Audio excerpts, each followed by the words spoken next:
Assalamualaikum warahmatullahi wabarakatuh. Perkenalkan, nama saya Putri Salsanah Dia dengan NIM 2022 10 11 03 11 493 dari Fakultas Hukum. Di sini saya akan menjelaskan sebuah video yang berkaitan dengan materi yang saya dapatkan di kelas. Beginilah proses penangkapan seorang pria dengan gangguan jiwa di Desa Ngandong, Grabagan, Kabupaten Tuban, Jawa Timur, bernama Syihabudin, yang sebelumnya ngamuk dan menganiaya satu warga hingga tewas.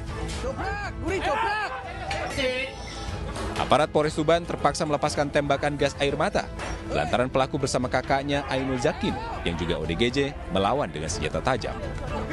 Kakak beradik ini kemudian kabur ke perbukitan dengan membawa senjata tajam. Keduanya akhirnya ditangkap di tempat terpisah. Kakak pelaku ditangkap di perbukitan, sementara Syihabudin ditangkap saat ia kembali ke rumah. Syihabudin menyerah dengan melepaskan senjata tajam yang digenggamnya. Keduanya pun kemudian langsung dibawa ke Polres Tuban. Berhasil diamankan. Menurut warga, pelaku merupakan orang dengan gangguan jiwa.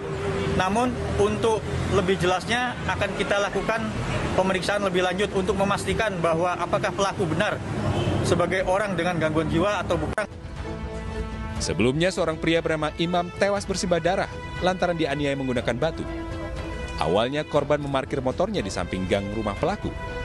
Namun tiba-tiba pelaku mengamuk dan langsung menyerang korban. Warga sekitar yang hendak menolong justru diserang kakak pelaku yang tiba-tiba keluar dari rumah.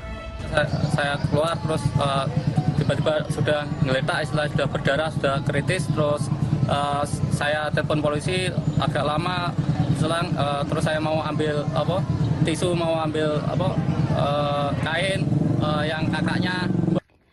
Dalam kasus ODGJ tersebut yang terjadi di Tuban itu menewaskan satu orang yang diakibatkan oleh ODGJ tersebut.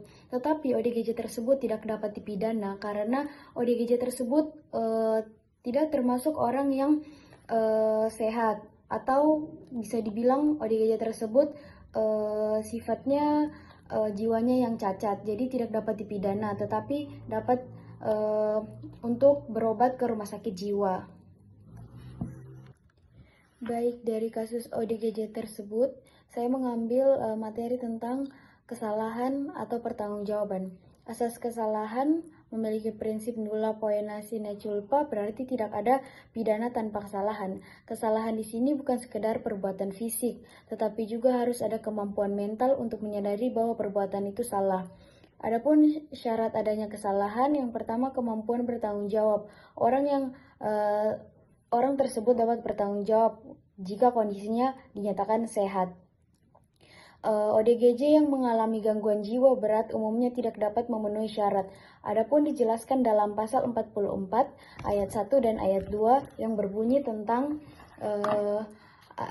pasal 44 ayat 1, barang siapa melakukan perbuatan yang tidak dapat dipertanggungjawabkan disebabkan karena jiwanya cacat dalam tubuhnya atau terganggu karena penyakit, tidak dapat dipidana. Dan pasal 44 ayat 2 berbunyi jika ternyata bahwa perbuatan tidak dapat dipertanggungjawabkan padanya disebabkan karena jiwanya yang cacat dalam tubuhnya atau terdapat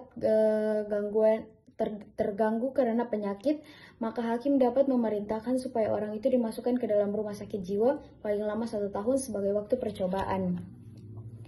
Dalam kedua pasal itu menjelaskan bahwa ODGJ tersebut tidak dapat dipidana, tetapi